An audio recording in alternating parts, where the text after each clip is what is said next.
Hi అండి. అందరు ఎలా ఉన్నారు? బాగున్నారా? అందరూ బాగుండాలి, అందులో మేము ఉండాలండి.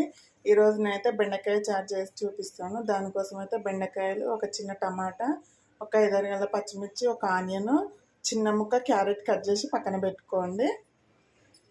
స్టవ్ అయితే ఆన్ చేసుకొని ఒక గిన్నె పెట్టుకోండి. ఇందులో ఒక స్పూన్ అయితే నూనె పోసుకుందాము.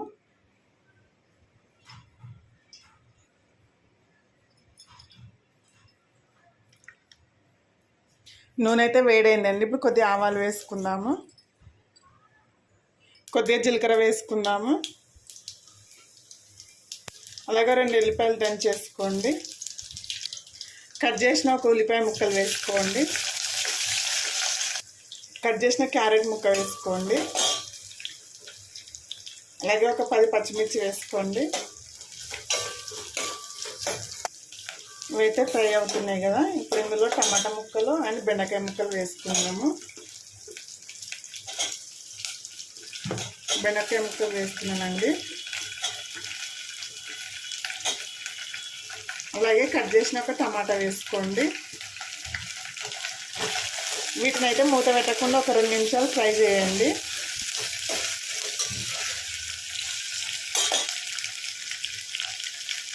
అలాగే కొద్దిగా కరివేపాకు వేసుకోండి. ఇట్లా ఫ్రెష్ వేసుకోండి, చారులలో చాలా బాగుంటుందండి.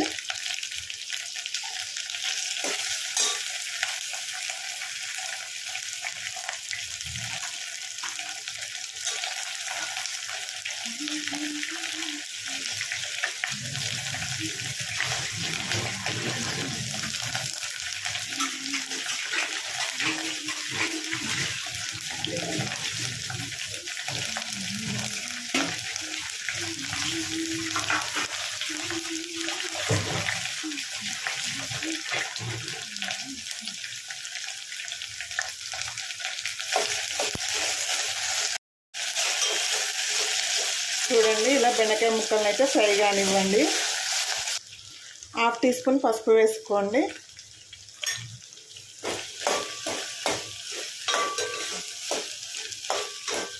ఇప్పుడు ఒక 2-3 మినిట్స్ మూత పెట్టుకొని మగ్గనివ్వండి బెండకాయ ముక్కలు అనేది. చూడండి, బెండకాయ ముక్కలు అయితే బాగా మగ్గిపోయినాయండి. ఇప్పుడు దీంట్లో చింతపండు రసం వేసుకుందాం. ముందు ఒక చిన్న నిమ్మకాయ సైజంతా చింతపండు నానబెట్టుకొని రసం తీసి పక్కన పెట్టుకోండి. ఇప్పుడు ఇందులో వేసేసుకుందాము. బెండకాయలు అయితే బాగా ఫ్రై అయిపోయినాయి, టమాటాలు అయితే మగ్గిపోయినాయి.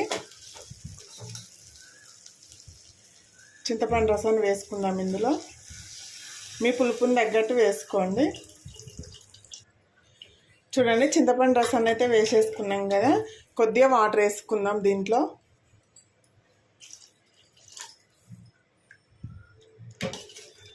పులుసుకు సరిపడా సాల్ట్ వేసుకుందాము. సాల్ట్ వేసుకోండి. దీన్ని బాగా మరగనివ్వండి. ఇప్పుడు ఒక 10 మినిట్స్ అయినా మరగాలండి.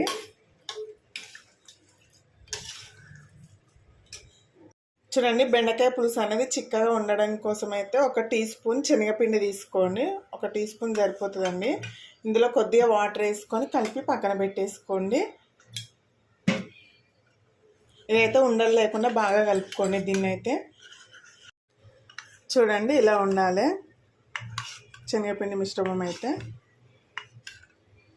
చూడండి, చారు అయితే ఇలా మరగాలండి. బెండకాయ ముక్కలు ఇట్లా బాగా ఉడికిపోయినాయి. ఇలా మరుగుతున్న టైంలో మనము ఈ శనగపిండి మిశ్రమాన్ని ఇందులో వేసుకుందాము. ఇలా కలుపుకోండి ఒకసారి వెంటనే. చూడండి, శనగపిండి వేయగానే చారు చిక్కబడిపోయింది కదా. కొద్దిగా కారం వేసుకుందామండి. కలర్ చాలా బాగుంటుంది ఈ టైంలో కారం వేసుకుంటేనైతే. మీకు వద్దు అనుకుంటే ఇలానే వేసుకోవద్దు, ఎందుకంటే పచ్చిమిర్చి వేసుకున్నాం కదా. ఒక 1/2 టీ స్పూన్ ధనియాల పొడి వేసుకుందాము.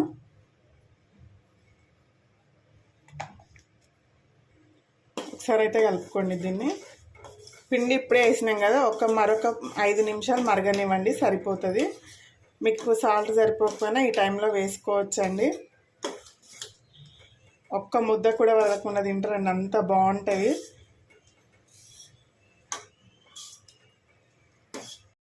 చారు అయితే రెడీ అయిపోయిందండి. చూడండి ఇలా రావాలి.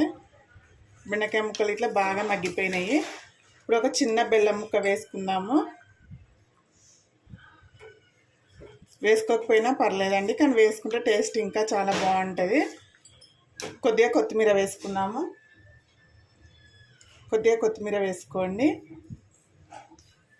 అలాగే కొద్దిగా కరివేపాకు వేసుకోండి. ఫ్లేవర్ చాలా బాగుంటుందండి. ఇది వేసి మూత పెట్టేసుకోండి. ఇంకా